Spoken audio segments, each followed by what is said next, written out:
ಸರ್ಕಾರ ಸುಮ್ಮನೆ ಕೊಡೋದಿಲ್ಲ.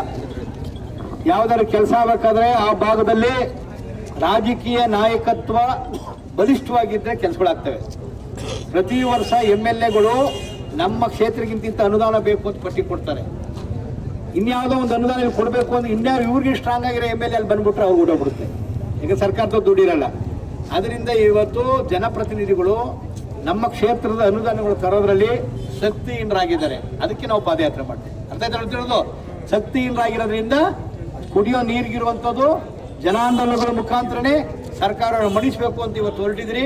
ಇದಕ್ಕೆ ಗೆದ್ದೇ ಗೆಲ್ತೀರಿ, ಜಯ ಆಗುತ್ತೆ.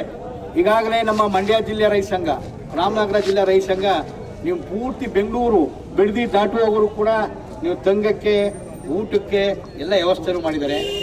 ಮತ್ತು ಸರ್ಕಾರಕ್ಕೆ ಈಗಾಗಲೇ ಮುಖ್ಯಮಂತ್ರಿನ ಪತ್ರ ಬರೆದಿದ್ದೀನಿ, ಜಿಲ್ಲಾ ಉಸ್ತುವಾರಿ ಸಚಿವರು ಪತ್ರ ಬರೆದಿದ್ದೀನಿ, ಮತ್ತು ನೀರಾವರಿ ಮಂತ್ರಿ ಉಪಮಂತ್ರಿಗೂ ಪತ್ರ ಬರೆದಿದ್ದೀವಿ.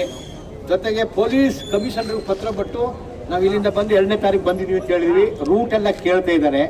ನಾವು ನಮ್ಮ ಕಾರ್ಯಾಧ್ಯಕ್ಷರಾದಂಥ ಮಹೇಶ್ ಪ್ರಭು, ಕೆಂಪುಗೌಡರು, ಹೊಸಕೋಟೆ ಬಸವರಾಜು, ಸಿದ್ದರಾಜು, ಇಡೀ ಚಾಮರಾಜನಗರ ಜಿಲ್ಲಾ ಸಮಿತಿ ಇದನ್ನ ಜವಾಬ್ದಾರಿ ತಗೊಂಡು ಕೆಲಸ ಬಗ್ಗೆ ಚಳವಳಿ ಗೆಲ್ಲಿಸಲೇಬೇಕು ಅಂತ ಪ್ರಯತ್ನ ಮಾಡ್ತಾ ಇದೀವಿ. ಜೊತೆಗೆ ನೀವು ಮಂಡ್ಯಕ್ಕೆ ಹೋದಾಗ ಮಂಡ್ಯ ಜಿಲ್ಲೆಯ ನಮ್ಮ ರೈತ ಸಂಘದವ್ರು ಕೂಡ್ಕೋತಾರೆ, ರಾಮನಗರಕ್ಕೆ ಹೋದಾಗ ಅಲ್ಲಿ ಕೂಡ್ಕೋತಾರೆ.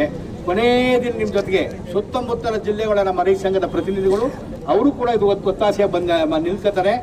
ನಾವು ಹೋಗುವಂಥ ಮಹೇಶ್ ಪ್ರಭು ಮಾತಾಡಿದ್ರು, ಪಾದಯಾತ್ರೆ ಹೊರಟ ಮೇಲೆ ಅನುದಾನ ಮಂಜೂರಾಗಿದೆ ಅಂತಂದ್ರೆ ನಾವು ಗೆಲ್ತೀವಿ, ಎಲ್ಲಿದ್ದೀವಿ ಅಲ್ಲಿ ಮೊಟುಗೊಳಿಸ್ತೀವಿ.